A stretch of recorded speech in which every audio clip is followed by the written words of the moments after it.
What up? What up? What up? Welcome back to another edition of the Bad Podcast. Brad and Dawain in here with my brother Brad B, my man. What we talking about today, friend? I got a great quote that's going to be very applicable to our conversation today. So this is from Walter Elliot. Perseverance is not a long race. It is many short races, one after the other. I like it, man. I like it. Let's get into it. Hey, good job, guys. Good job. Mental battles. Mental battles.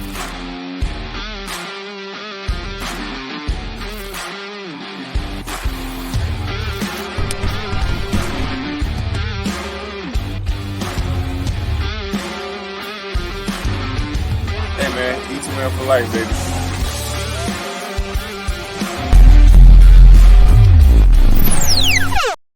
What it look like, what it be like, what it do back in here. Another edition of the Bad Podcast. Brad and Dawain in here, man. We're super excited. We're bringing you another episode. Make sure, before we get into everything, man, make sure you subscribe to the channel, man. If you're checking this out on happenstance, if you just search what is the baddest podcast around and we came up, make sure you hit that subscribe button, man. So B, man, we got a guest, repeat offender. I'm gonna toss it to you to introduce. Yeah, man, I'm excited about this one because this is a kind of a mutual friend. This guy is somebody that Brent Robb referred me to, and so Tucker, I want you to just take it away a little bit and reintroduce yourself and tell us why we're here and what we're talking about today. Yeah, what's up, fellas? Happy to be back on, and I'm a running coach in the Denver, Colorado area. Coach athletes all over the states, and I myself am a endurance athlete and have been competing in mostly running events for most of my life. And so as I've gotten older, I've gone longer, and I just completed my longest event yet. I've gotten more into the ultra scene, and so just this past weekend I competed at the Never Summer 100K and reached out to you guys thinking it might be a good conversation to have and interesting for your audience. Yeah, this isn't going to be a good conversation. This is going to be a great conversation. And for anybody that doesn't do any quick math on the fly, 100K is a 62-mile run. But Tucker, did you do 62 miles or? Well, my watch said 66 when I finished, so yeah. Yeah, man. We talked a little bit off the screen. Go ahead, D. Here's my question for all the ultra runner. Listen up real quick. Where's your car? Like, why are you running that far? Well, let's start with that, Tucker. Why?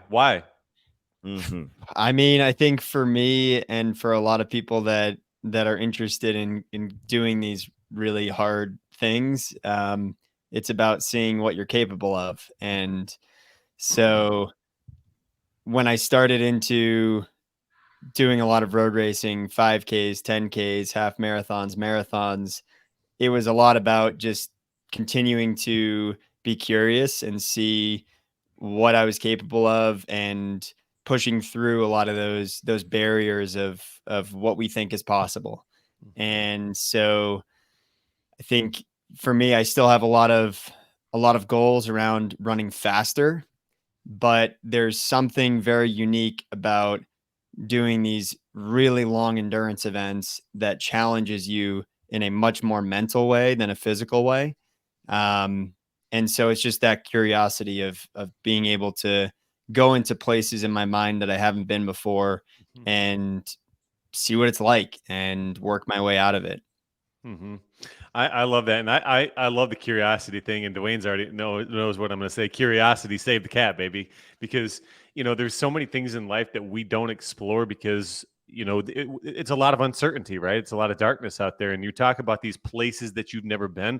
I call those the corners. And when you think about a square, you got four corners of a square. And what the masses of society does, they'll go around and around and around and around in a circle, and they'll never get deep into those corners. So they'll never explore what's in that uncertainty and what's beyond those fears. So that's what we're talking about when you talk about those uncertainties and those curiosities, as you said. Dwayne's what? No, man. That was one of Brad does some of our circuit training, and I remember the first time you did the square cutting corners, message, And that was deep, man, because I remember when you run laps, you know, in the gym, you know, some guys are going to round that corner, but who actually get in that corner, man? And it takes mental discipline to do that, man. It just resonated with me. That's why I was smiling so big. Keep the next question. No, I love that. And Michael Jordan was big on that because he would say, you know, how many people get so close when you're doing your sprints? How many people get so close to that line but never touch the line? Like if you're literally that close to discovering your greatness, why wouldn't you go that next step? And that's kind of like this big adventure that you're on. And you talk about mental challenges, right? Because a lot of people will look at you and say, "Man, 100K." That's physically demanding, which it is. I mean, I ain't knocking that at all.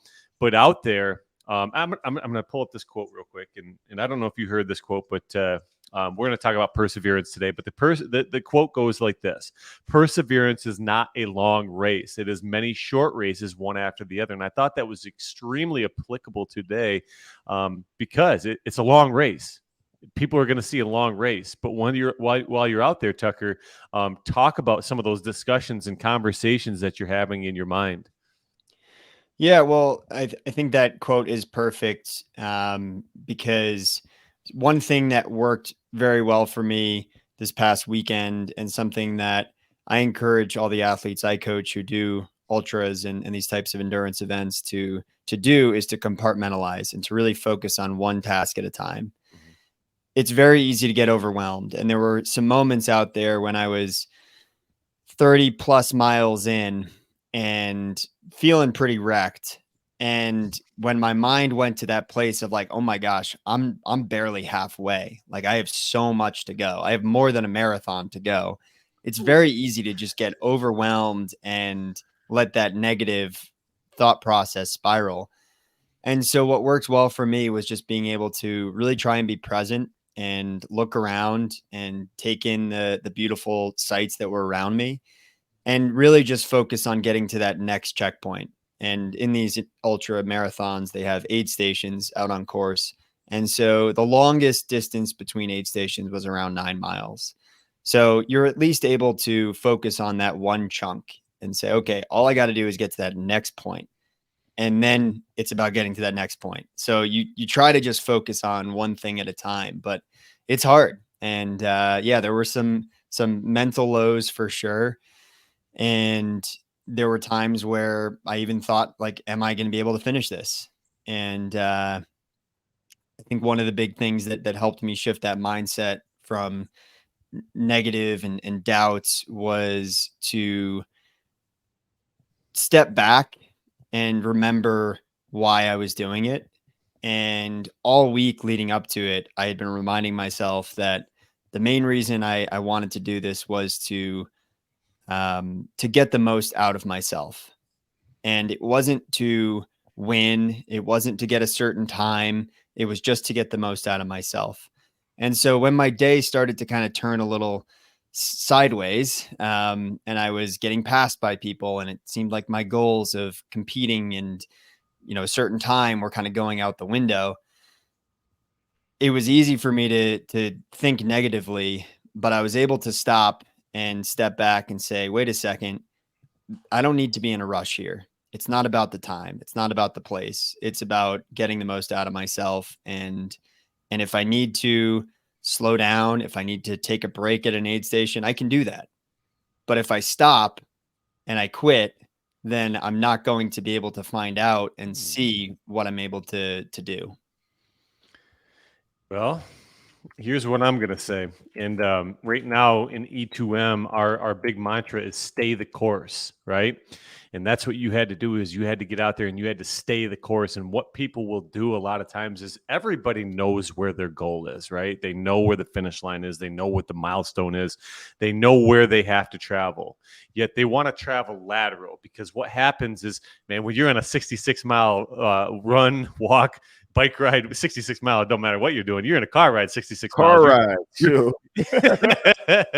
You are thinking, man, this is boring, monotonous, mundane.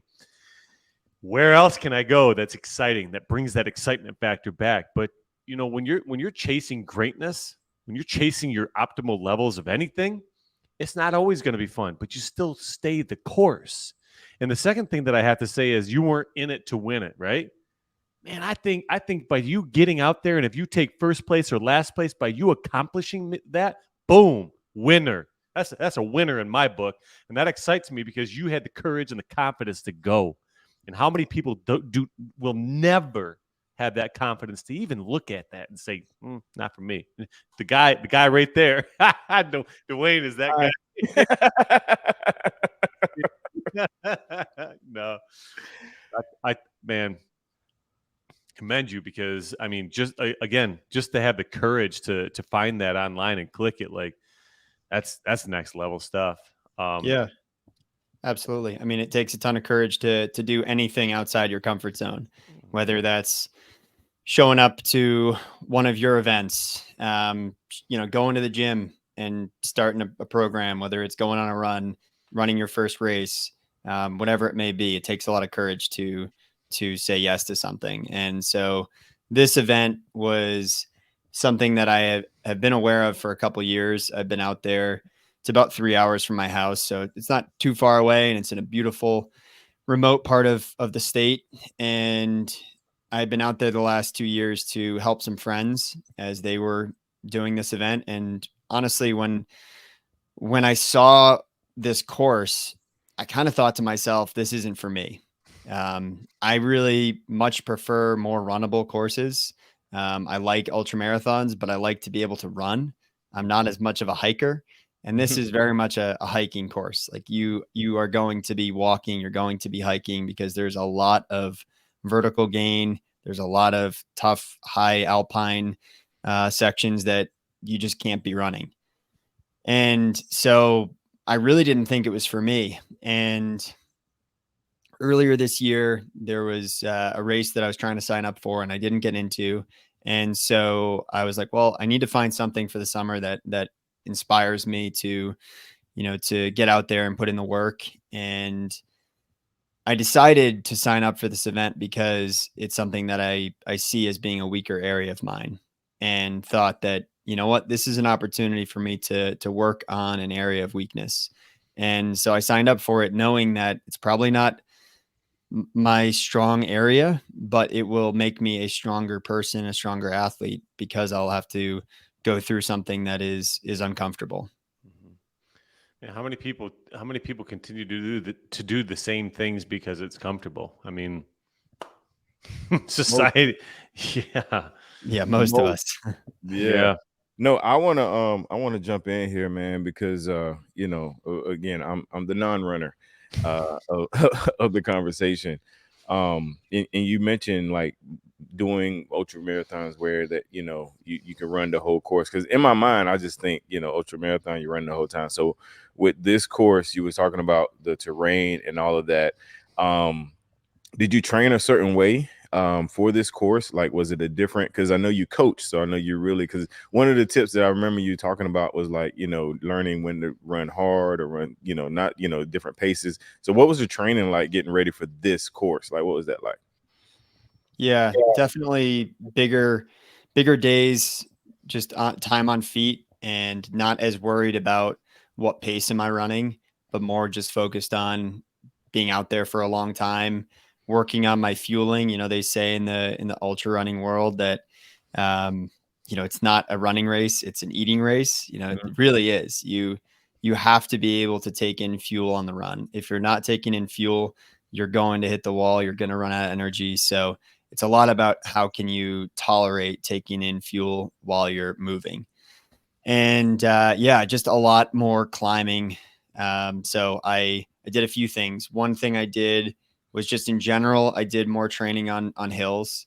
And then I also took a weekend and I went out to the course and I did some recon on the course where I was checking out the different aspects of the course to see kind of what I had in front of me. And so that was very helpful. And obviously I'm on the course, so I'm doing very specific training. I'm running the exact course that I'm going to be doing on race day, but that involved a lot of climbing. And then I also went over to Europe for about 10 days and I did, essentially a training camp there. So I was doing a lot of hiking in the Alps, hiking up the hills and then running down. So I did more vertical training in that kind of 10-day span than I had ever done before. So that definitely helped a lot. And yeah, I mean, really, it's just accumulation of all the training I've done over many, many years, and that helped prepare me for this event. Nice. Man, the Alps is a pretty decent vacation. That's on the bucket list. So next time you go training, just let me know and I'll come, and I don't know if I'll train with you, but I will be there with you. Yeah, Um, it was beautiful. Yeah, man, I'm jealous. You mentioned the fueling aspect, and when I did my Ironman, I remember getting off my bike and telling myself, like, "Hey, you feel pretty good." So I went by the first aid station, by the second aid station, by the third one, the fourth one came. I'm like, I think I should probably get some pretzels in me. And by then it was already too late. And you talk about a fueling race, a food race, right? An eating race. Um, that's what an Ironman is. You have to fuel along the way. And I did a really poor job at that. And when the latter part of the run came, like I felt that. Did you do any strength training with this training? Not a whole lot. It's definitely an area that I am working on. I think many athletes like myself who are running is kind of our main activity. We tend to neglect strength training. So it's one of the challenges when you spend a lot of your free time running is that there's less free time for other things. So it's an area that I definitely want to work on. I do some strength training for sure, but not as much as I think I should be doing. And so one of the things that I invested in just earlier this year was getting a weight rack in my house here. So I've got the ability to do it because I think that's often the challenge for a lot of people, myself included, is just having that one barrier of going to the gym. It's like you have to get your clothes ready and drive there and get to the gym, and it's intimidating. You're around other people, and maybe other people are lifting more than you, and all of that. So having it in my house where there's no excuse now, it's right there. I got to do it. So, I do some strength training for sure, but I would say more body weight than with weights. And so I'm really working on doing more weight training because I know that it's an area that I can improve on. I like that approach with the body weights. It's less risk for injury. So you're doing a body weight squat versus squatting 225 pounds. And I'm not going to say you're not going to hurt yourself, but the chances of injury are, quite a bit reduced. Now, I want to ask you this because I stumbled upon your Instagram post and it said, "Find your Everest." Can you explain what that means to the folks that aren't in the running world or fitness industry? What does "Find your Everest" mean? Yeah, that was something that our guide in the Alps was preaching to us. He is an incredible mountaineer. His name's Paul. I can share his Instagram handle with you guys as well. But he has done a lot and a lot of things that most people would not consider doing. A lot of very very challenging mountainous objectives, and so one of them that he recently accomplished was summiting Everest, and he did that in 2021, I believe. And so he shared his story with us, and one of the things that he challenged all of us with was finding our own Everest. Everest is obviously something that the majority of the population won't do in their lives, isn't interested in doing. It requires a lot of money, a lot of preparation, and there's a lot of risk. You could be very prepared, go to Everest and die. A lot of people are not willing to take that risk, myself included. But it is the highest point on planet Earth. And just because of that, it continues to draw people because people want to be on the top. And the thought of summiting the highest peak is very tempting for a lot of people. And so his challenge to all of us was to find that version of our own Everest, whether that's something in the sports world, in endurance sports, in our work lives, in our personal relationships, finding that thing that is scary, that is challenging, that inspires us, that excites us to get out the door and to put in the work. finding our own Everest, something that will just keep us motivated. I love that, and like you said, that's very applicable across the board. It might be a dream job. Like, what's your dream job? Like, that's your Everest. What is your dream significant other? That's your Everest. So I love how that's applicable across the board. That's really neat. At one point in my life, I wanted to do the Everest Boy, but I've watched too many documentaries, and I think I will pass. I think I will pass on the Mount Everest. Seen too many people reach their demise up there. So, Yeah. what's next for Tucker? Well, what's next is kind of going back to the roads, doing the Chicago Marathon this fall. Okay. Trying to run sub 2:30 there, which would be kind of is a big benchmark for me. But as far as the continuing the Everest conversation, I've attempted 100 miler and I dropped out at mile 57, and that's something that I've thought about going back to. Yeah. And so I would say that's my Everest. That's my thing. That's big and scary. And I tell you what, at even like 20, 30 miles into my day on Saturday, I was thinking, why the heck do I do this? This is a terrible idea. Screw ultra marathons. I need to do shorter stuff. Because, when you're in that discomfort zone for so long, it's not fun. It's not a fun place to hang out. And I was in an incredibly beautiful place, a place that, everybody would be taking pictures of and post them on their Instagrams and feeling like they're in paradise. And I was certainly not in paradise. I was, very, very, much in just my own headspace of this sucks. And so, yeah, I mean, there's a lot of fear around going longer and doing something that's 30 plus miles longer than what I just did. But a few days removed from having crossed the finish line, I'm now starting to think maybe that's on the horizon again. And I think the cool thing about finding your Everest is it doesn't need to be something that you are going to succeed at. There are plenty of people that go to Everest and do not summit. And that doesn't mean that their trip to Everest was a failure. There are plenty of people that, the finisher rate of the Never Summer 100K this past Saturday was like 60%. So many people didn't finish. And that was a lot due to the fact that a pretty bad storm rolled in the evening. I had luckily just finished by the time that rolled in, but a lot of people were stuck out on course and a big storm rolled through. So, it doesn't mean that their day was a failure if they didn't finish, because like we were talking about earlier, like the courage to start is amazing.